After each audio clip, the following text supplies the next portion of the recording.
guys, it's Michelle, Deception Bytes, and it is Monday, September 3rd, believe it or not. I can't believe the summer has flown by. I cannot believe it is already the 3rd of September, but it is.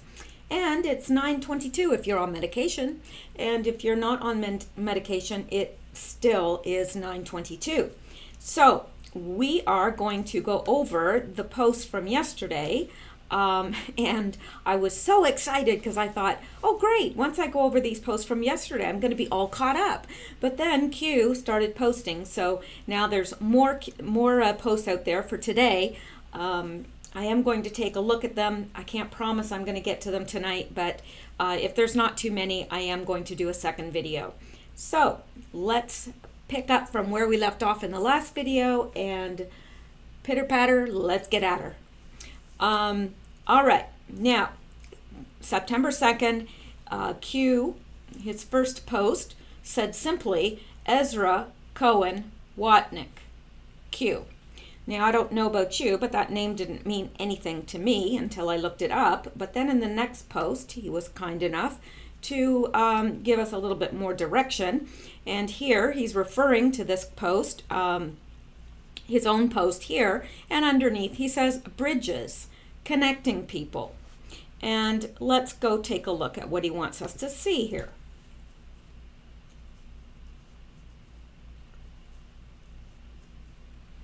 Aide ousted from White House reemerges at Justice Department. Interesting. Washington, a former American intelligence official, who came under intense scrutiny during a stint at the White House last year, is returning to government as the National Security Advisor to Attorney General Jeff Sessions, according to a person familiar with the decision. The official, Ezra Cohen-Watnick, will play an important role at the Justice Department, advising Mr. Sessions on counterintelligence and counterterrorism. Mr. Cohen-Watnick is known to be hawkish on Russia and China, believing the intelligence community needs to take a more aggressive approach in countering their activities. Both countries conduct wide-ranging espionage in the United States that targets commercial and government secrets. Mr. Sessions is broadly viewed in the Justice Department as lacking expertise in the area.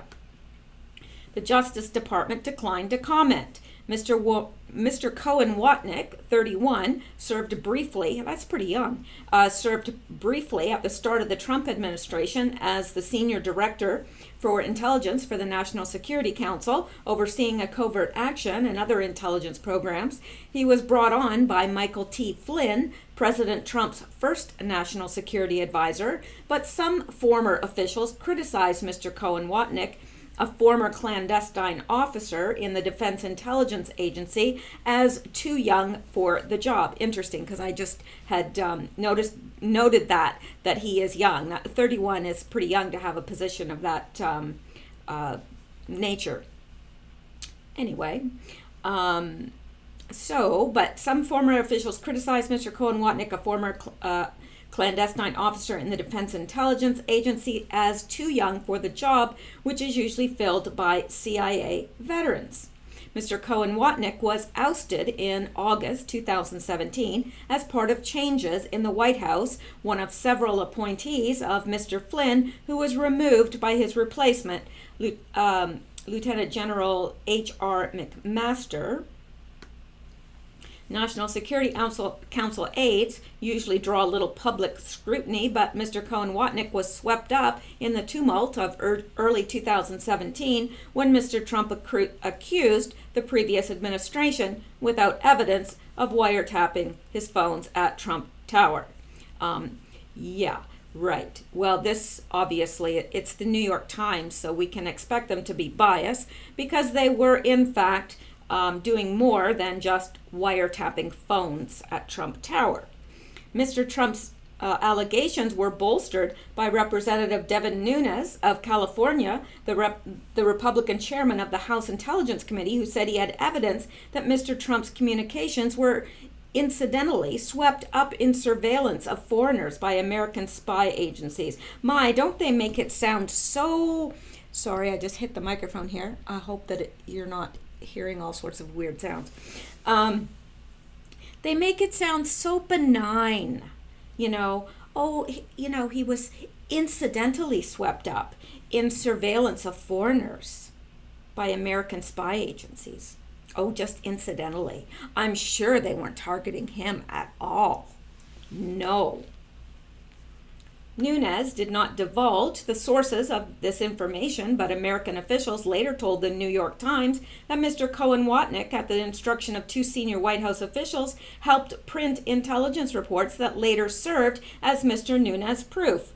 The revelation showed that Mr. Nunes and one of his aides, Michael Ellis, a lawyer in the White House counsel's office, were using intelligence to advance political goals.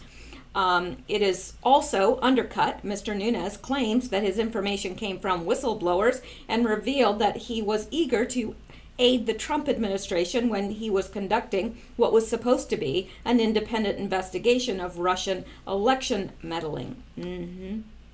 Mr. Cohen-Watnick did not provide the intelligence reports to Mr. Nunes. The episode prompted Mr. Nunes to recuse himself from the committee's inquiry, which developed into partisan bickering and has effectively ended.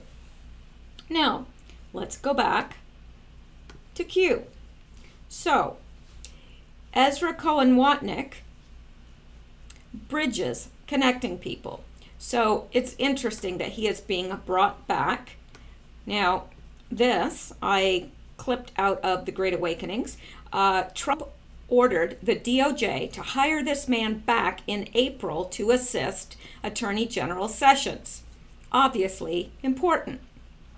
Cohen-Watnick drew public scrutiny when it was revealed last year that he briefed Representative Devin Nunes on classified intelligence concerning the Obama administration's incidental surveillance of Trump transition officials. Oh, yes. And that source is from the Business Insider. And aren't they clever the way they word this? That, incidental surveillance.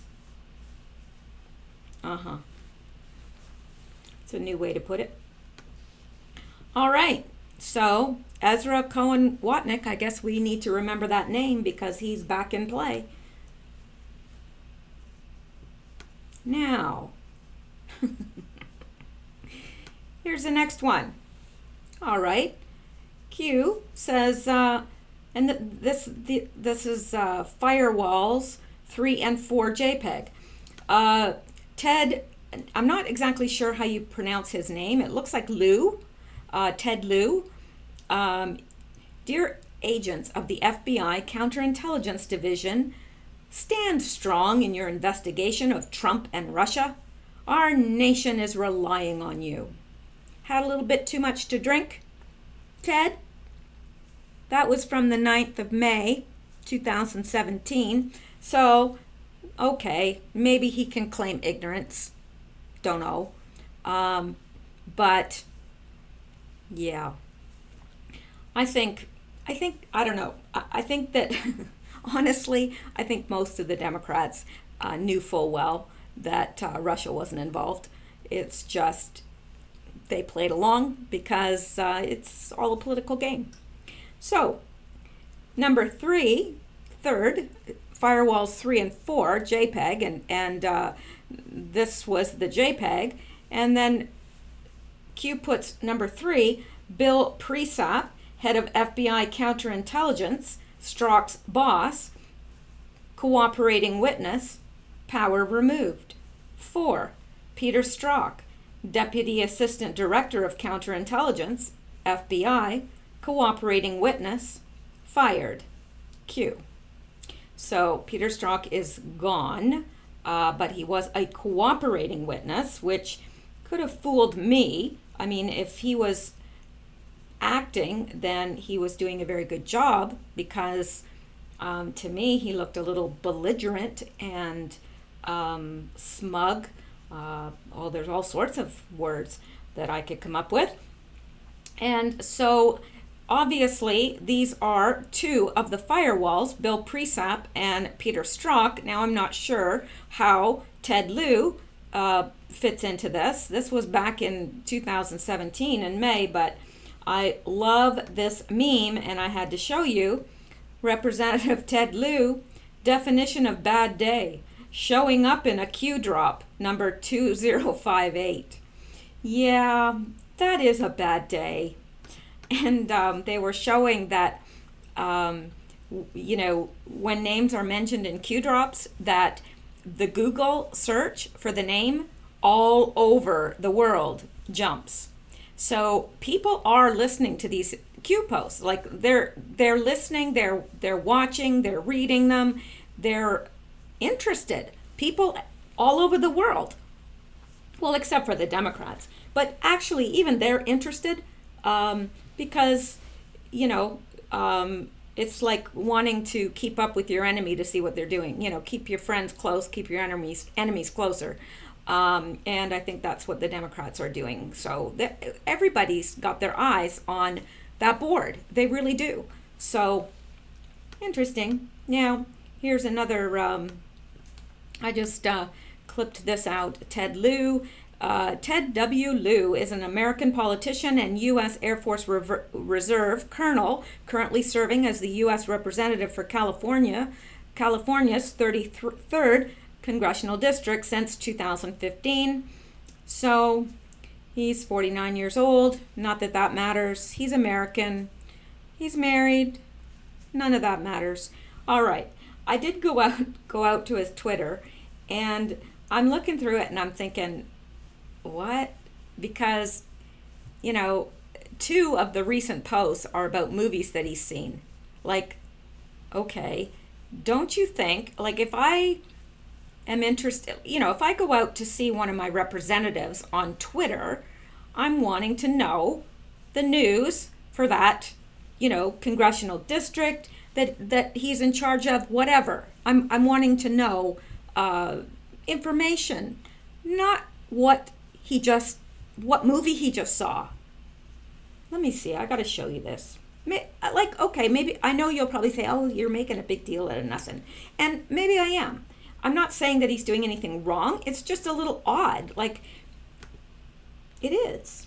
Hang on here. Twitter.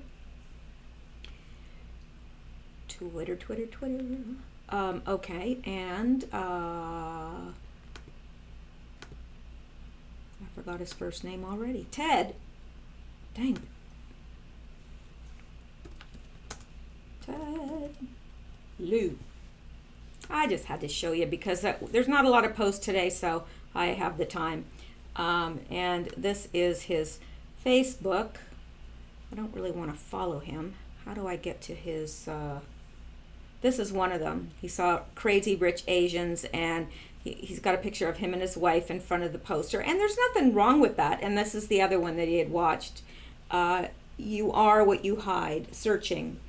And how do I get to his actual page?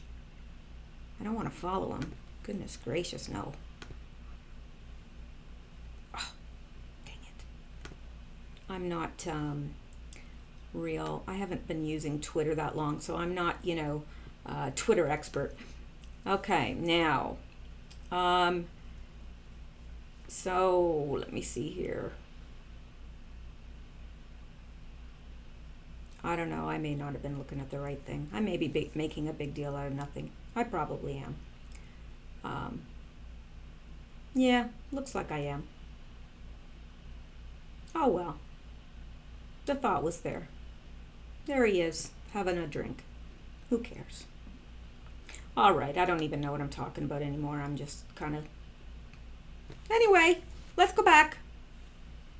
I know you're like, Mishel, have you been drinking? No, I haven't. I really haven't. But I think that I must have not been looking at his actual page. So, yeah, there you go. All right, I can tell already this is a weird video. But you know what? I'm not going back and erasing it now. I'm just not. All right, now, at least 7 senior Facebook executives have announced their departure this year. Nothing to see here. Q. And then he puts in kill brackets, DARPA. Well, I know we've all heard about DARPA, but let's go up to the next post because it's going to explain more of what Q is wanting us to see. All right, now here he's making reference to his own post, and beneath it he says Sergey Brin, Google founder, born in Moscow, was married to Anne Wojcicki. Now, I had to go out because every single time I've been told by people that I'm pronouncing her name wrong, so I went out and I actually listened to her pronounce it, and then I put this in brackets for me so I won't forget. Wojcicki, Anne Wojcicki, and she is the founder of 23andMe. If you haven't heard of that, it's like you can take a DNA sample, like swab your mouth or whatever, and send it in, and they can tell you all sorts of genetic things about you and your background and so forth. But it's interesting because makes you kind of wonder what they're doing with that information. And also, I'm not sure, but I know it was illegal for a time in the States, or they outlawed it or something, and it was started up in Canada. It's here. I know it's here, but I'm not sure if they still have that in the States. So let me know in the comments below if you know.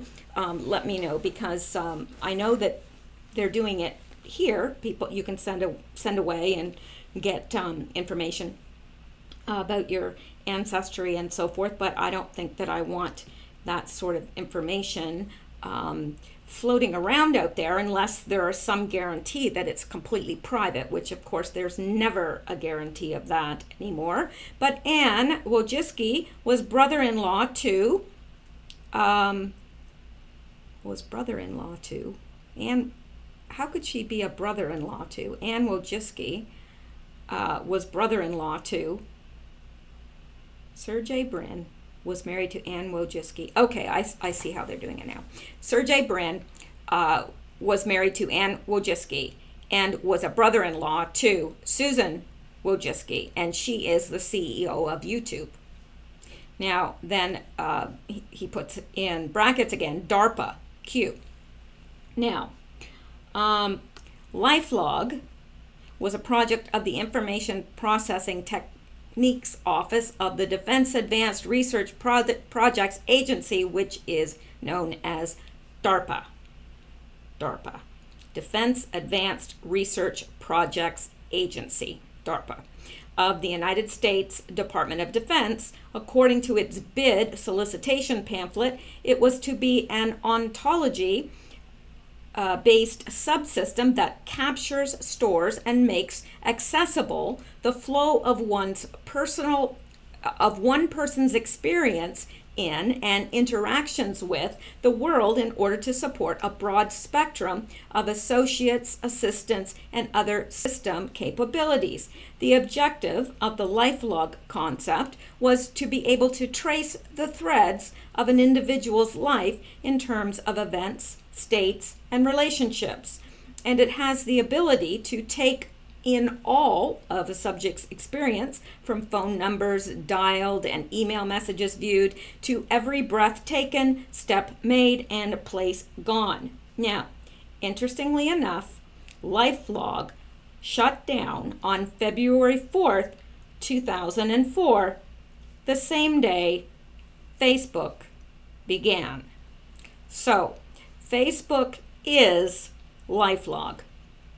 It is. It was a DARPA program, and it still is, I believe. Now, Zuckerberg may have initially started it. I don't know. I don't know where he fits in, really, to tell you the truth. I just know that it was government funded, and it's a government. They're still backing it. Obviously, it's a tool of the deep state, for sure. And so maybe they were going about this and they realized that somebody had already invented it. So it could be that they just conscripted him, and I don't know how it went, don't know how the conversations went, but would love to know someday. I'm hoping that someday all of this will be completely declassified, and we will know the answers to all these things, because I'm telling you, I don't know about you, but since this all began, every single post brings up more questions for me than it answers. It's like my brother used to say to me, my brother has passed away, but my brother used to say to me, how was school today? And I'd say, good. And he'd say, did you learn it all, or do you have to go back tomorrow? Now, my brother was very, very funny, but one thing I can say, and it is funny, it's like, did you learn it all, or do you have to go back tomorrow? Because the more you learn, and I've got several degrees, and I find that this is true. The more I learn what I don't know. Every single thing I learn brings up 100 more things that I realize that I don't know yet. And it's the people that think they know it all that are probably the least educated, because the more education you get, the more you realize you don't know anything. Seriously. That's why I always laugh. Did you learn it all, or do you have to go back tomorrow?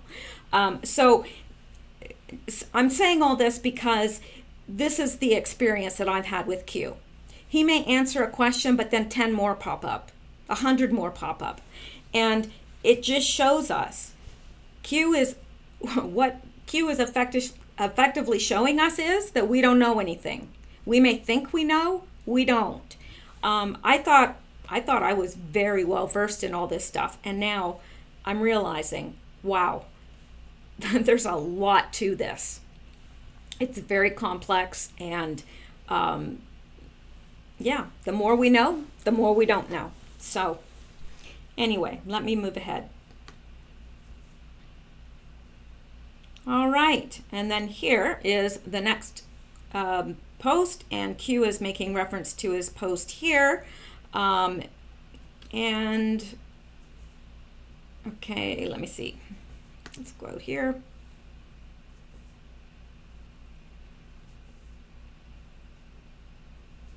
Google's true origin partly lies in CIA and NSA research grants for mass surveillance.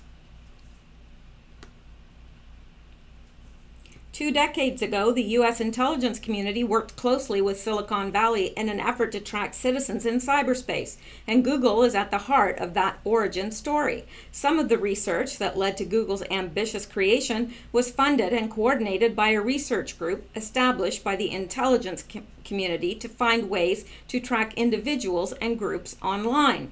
The intelligence community hoped that the nation's leading computer scientists could take non-classified information and user data, combine it with what would become known as the internet, and begin to create for-profit commercial enterprises to suit the needs of both the intelligence community and the public.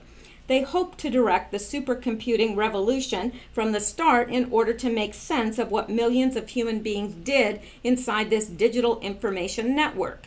That collaboration was made a comprehensive public-private mass surveillance state possible today. The story of the deliberate creation of the modern mass surveillance state includes elements of Google's surprising and largely unknown origin. It is a somewhat different creation story than the one the public has heard, and explains what Google co-founders Sergey Brin and Larry Page set out to build and why. But this isn't just the origin story of Google. It's the origin story of the mass surveillance state and the government money that funded it. In the mid-1990s, the intelligence community in America began to realize that they had an opportunity. The supercomputing community was just beginning to migrate from university settings into the private sector, led by investments from a place that would come to be known as Silicon Valley. A digital revolution was underway, one that would transform the world of data gathering and how we make sense of massive amounts of information. The intelligence community wanted to shape Silicon Valley's supercomputing efforts at their inception so they would be useful for both military and homeland security purposes. Could this Could this supercomputing network, which would become capable of storing terabytes of information, make intelligent sense of the digital trail that human beings leave behind? Answering this question was of great interest to the intelligence community. Intelligence gathering may have been their world, but the Central Intelligence Agency and the National Security Agency had come to realize that their future was likely to be profoundly shaped outside the government. It was at a time when military and intelligence budgets within the Clinton administration were in jeopardy, and the private sector had vast resources at their disposal. If the intelligence community wanted to conduct mass surveillance for national security purposes, it would require cooperation between the government and the emerging supercomputing companies. To do this, they began reaching out to the scientists at American universities who were creating this supercomputing revolution. These scientists were developing ways to do what no single group of human beings sitting at workstations in the NSA and the CIA could ever hope to do: gather huge amounts of data and make intelligent sense of it.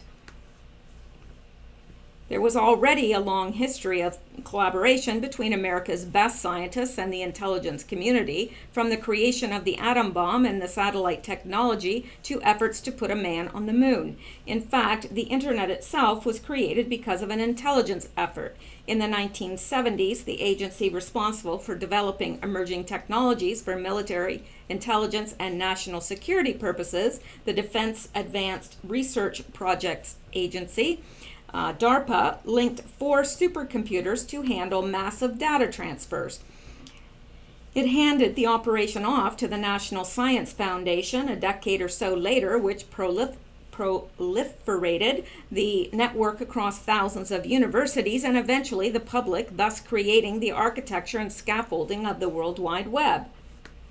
Silicon Valley was no different. By the mid-1990s, the intelligence community was ceding funding to the most promising supercomputing efforts across academia, guiding the creation of efforts to make massive amounts of information useful for both the private sector as well as the intelligence community. They funded these computer scientists through an unclassified, highly compartmentalized program that was managed for the CIA and the NSA by large military and intelligence contractors. It was called the Massive Digital Data Systems, MDDS project. Now, I'm not sure if we need to, because we're already, let me see, let's go down to this about Sergey Brin. I think we're pretty much aware of the history of this. In 1995, one of the first and most promising MDDS grants went to a computer science research team at Stanford University with a decade-long history of working with NSF and DARPA grants. The primary objective of this grant was query optimization of very complex queries that are described using the query flux approach. A second grant, the DARPA NSF grant, most closely associated with Google's origin, was part of a coordinated effort to build a massive digital library using the internet as its backbone. Both grants funded research by 2 graduate students who were making rapid advances in web page ranking as well as tracking and making sense of user queries: future Google co-founders Sergey Brin and Larry Page. The research by Brin and Page under these grants became the heart of Google, people using search functions to find precisely what they wanted inside a very large data set. The intelligence community, however, saw a slightly different benefit in their research. Could the network be organized so efficiently that individual users could be uniquely identified and tracked? Whoops.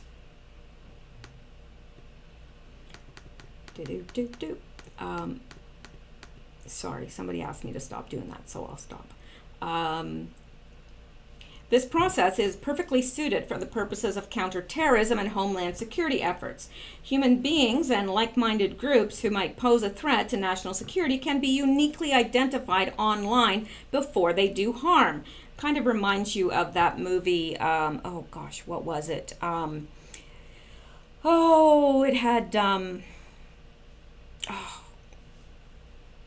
I can't remember, it's slipped my mind, but it's a movie basically where people are punished not on what they're going to what they've done, but what they're going to do, because at this point the society has, developed to a point where they know what people are going to do, and they attempt to stop it, and people are punished for that. So it's like identifying people online before they do harm. This explains why the Minority Report, that's the name of it. This explains why the intelligence community found Brin and Page's research efforts so appealing. Prior to this time, the CIA largely used human intelligence efforts in the field to identify people and groups that might pose threats. The ability to track them virtually in conjunction with efforts in the field would change everything.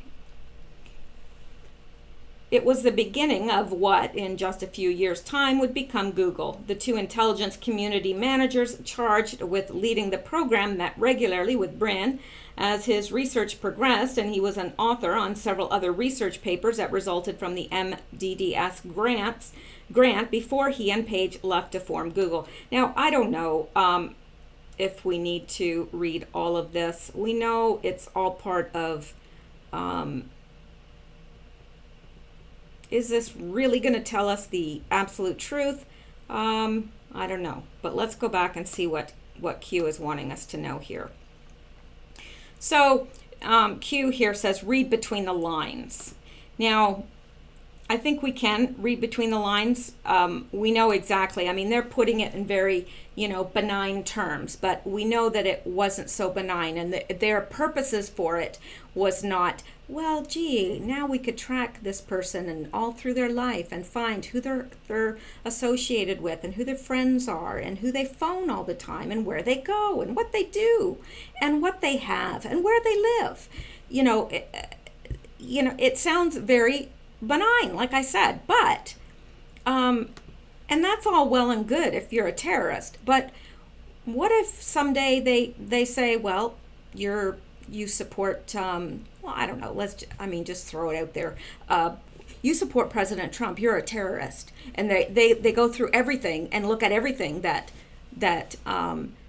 you've done and who you're associated with, and all your accounts. They have all your accounts. They have everything. It's just, it worries me. I know people say, oh, well, don't worry about it. If you haven't done anything wrong, you don't have anything to worry about. Well, if you believe that and that helps you to sleep better at night, well, then, go for it. I don't believe that. All right. Now, underneath, Q has said, how might DARPA, aka Google, play a role in the spy campaign against POTUS? Well, of course it did. Of course it did. It says, think Gmail, think Gmail drafts, think Eric Schmidt resignation. It will all connect eventually. Of course, Google played a massive role. We know that already. If you're using Gmail and, they knew what POTUS was, what his email, who he was emailing, who he was connected to. And then we have the whole drafts thing about, what they were doing with the whole drafts, like they would, several people have the password to get into one email account, and then they all just keep adding to a draft email but never send it, thinking that they're eluding the system, but they're not. So there you are. So yeah, and Q is saying it'll all connect eventually, Q, and I believe that. I think most of us have already made those connections, to tell you the truth. All right, now the next post is a little bit strange, and it goes out to a YouTube, but I can't go out there because it's a song and it's copyrighted, and the song is called Magic Sword in the Face of Evil. And Q said, played by Operation Specialists pre-event last night. Q, pre what event last night? Don't know. But if you want to listen to this, by the way, just go out and Google or go to YouTube and look for Magic Sword in the Face of Evil. There's no words to it. It's just music. But he says this was played by Operations Specialist pre-event last night. And then the next post has these pictures, which were obviously taken at night. And Q is making reference to this post by an Anon that says, "Why did I get extreme goosebumps while listening to this?" And Q responds, acknowledges, and puts this picture. So I think this is the last night's operation. Now, where they were going, what they were doing, don't know, but apparently they were playing that song while they were doing it, or before, pre-event. They were playing this song, Magic Sword in the Face of Evil. Now, up here, and this is the last post from September 2nd, Q makes reference to this by an Anon that says, "Y'all notice the triangle and the all-seeing eye in the middle of that sword in the Magic Sword YouTube song, right?"